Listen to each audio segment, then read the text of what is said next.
ভক্তিৰসত বিলীন হ'ল চন্তকবাসী। আইসকলৰ হৰিনামে মুখৰিত কৰিলে সমগ্ৰ অঞ্চল। অসমীয়া সংস্কৃতিৰ অন্য এক অংশ হৈছে দিহানাম। অসমৰ শংকৰী সংগীতৰ অন্তৰ্গত এবিধ সংগীত শৈলী হৈছে দিহানাম। অসমীয়া সমাজত মহাপুৰুষ শ্ৰীমন্ত শংকৰদেৱ গুৰুজনাই আগবঢ়াই থৈ যোৱা বিশেষ অৱদান হৈছে দিহানাম। সেই সময়ৰ পৰা বৰ্তমান সময়লৈকে দিহানামৰ প্ৰাসংগিকতা আমাৰ অসমত আছে। প্ৰতিগৰাকী অসমীয়া আইমাতৃয়ে দিহানাম গোৱা বা চৰ্চা কৰা দেখা যায়। বিগত সময়ত দিহানামক লৈ অসম ৰেকৰ্ড কৰাও দেখিবলৈ পোৱা গৈছে। অসমীয়া সমাজখন সুসংগঠিত ৰূপত গঢ়িবৰ বাবে অসমীয়া জাতিটোক শক্তিশালী কৰাৰ উদ্দেশ্যে শংকৰদেৱ গুৰুজনাই বহু অৱদান আগবঢ়াই থৈ গ'ল। এই অৱদানৰ ফলস্বৰূপেই আজিও অসমীয়া সংস্কৃতি শক্তিশালী হিচাপে জিলিকি আছে। শংকৰদেৱ গুৰুজনাৰ দ্বাৰা সৃষ্ট ভাওনা, বৰগীত, দিহানাম এই সকলোবোৰ অসমৰ প্ৰতিজন ব্যক্তিৰে হৃদয়ত স্থান পাই আহিছে। গুৰুজনাৰ সংস্কৃতি জীয়াই ৰখাৰ উদ্দেশ্যে শিৱসাগৰ জিলাৰ বগদাই সুৰুজমুখী সমন্বয় সমাজৰ উদ্যোগত আৰু বৃহত্তৰ চন্তকবাসী ৰাইজৰ সহযোগত দিহানাম, নাগাৰা আৰু লোকসংস্কৃতিৰ প্ৰশিক্ষণৰ কৰ্মশালা আয়োজন কৰা দেখা গৈছে। 5 দিনীয়াকৈ আৰম্ভ কৰা এই কৰ্মশালাত বৃহত্তৰ নাজিৰা অঞ্চলৰ বিভিন্ন প্ৰান্তৰ মহিলাসকলে অংশগ্ৰহণ কৰা দেখা গ'ল। কৰ্মশালাত দিহানাম আৰু নাগাৰা বাদনৰ প্ৰশিক্ষণ প্ৰদান কৰে অমিয়া নেওগ কলিতাই।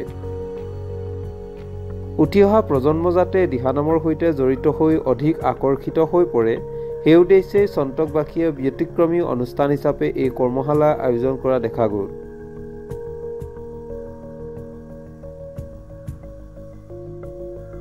শ্ৰীমন্ত শংকৰ হৰিভকতৰো আমি বগদাই সুৰুজমুখী সমন্বয় সমাজৰ তৰফৰ পৰা 5 দিনীয়া কাৰ্যসূচীৰে এটি লোক সংস্কৃতি, দিহানাম, নাগাৰা বাদন, লোকবাদ্য প্ৰশিক্ষণ কৰ্মশালা আয়োজন কৰিছিলোঁ।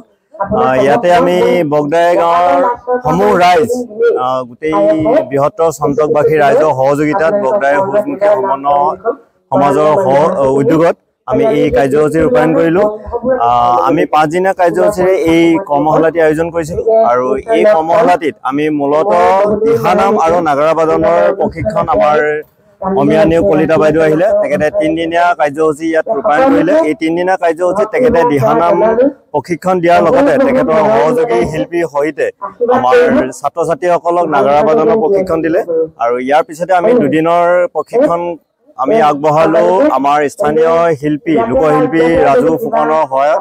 তেখেতে লোকবাদ্য আৰু টোকাৰী, লোকগীত এইসমূহৰ প্ৰশিক্ষণ দিলে। আমাৰ ছাত্ৰ ছাত্ৰীসকলে খুব আগ্ৰহেৰে এই প্ৰশিক্ষণ গ্ৰহণ কৰিলে আৰু তেখেতে প্ৰশিক্ষণ প্ৰদান কৰা এই প্ৰশিক্ষণত তেখেতলোকে আজি এই আমাৰ সামৰণি অনুষ্ঠানটোতে তেখেতলোকৰ পৰিৱেশনো কৰিলে আৰু আমাৰ এই অনুষ্ঠানটোত প্ৰায় অৰ্ধশতাধিক আইমাতৃয়ে প্ৰশিক্ষণটোত অংশগ্ৰহণ কৰিলে। আমি প্ৰচাৰ চলাইছিলোঁ যদিও কিছু অঞ্চললৈকে আমি প্ৰায় শিমলগুৰিৰ পৰা বিহুবৰ, ইফালে আমি হিলাপুৰ পৰা ৰদৈ, এনেকৈ মাজৰ যিখিনি গাঁও অঞ্চল আছে প্ৰতিটো অঞ্চলতে আমি যদিও প্ৰচাৰ চলাইছিলোঁ, বিভিন্ন কাৰ্যসূচী চলি থকাৰ মাজতে আমাৰ কেইগৰাকীমান মহিলা আহিল যদিও অন্যান্য কাৰ্যসূচী চলি থকাৰ বাবে হয়তো বাকীসকল মহিলা আমাৰ লগত সহযোগ কৰিব নোৱাৰিলে যদিও আমি যথেষ্ট সুখী। আমি যিটো কাৰ্যসূচী আমি তেনেধৰণে আশা কৰিছিলোঁ প্ৰায় তেনেধৰণেই আমি প্ৰশিক্ষাৰ্থী নাপালোঁ। আমি যথেষ্টখিনি প্ৰশিক্ষাৰ্থী আমি ইয়াতে লাভ কৰিবলৈ সক্ষম হ'লোঁ।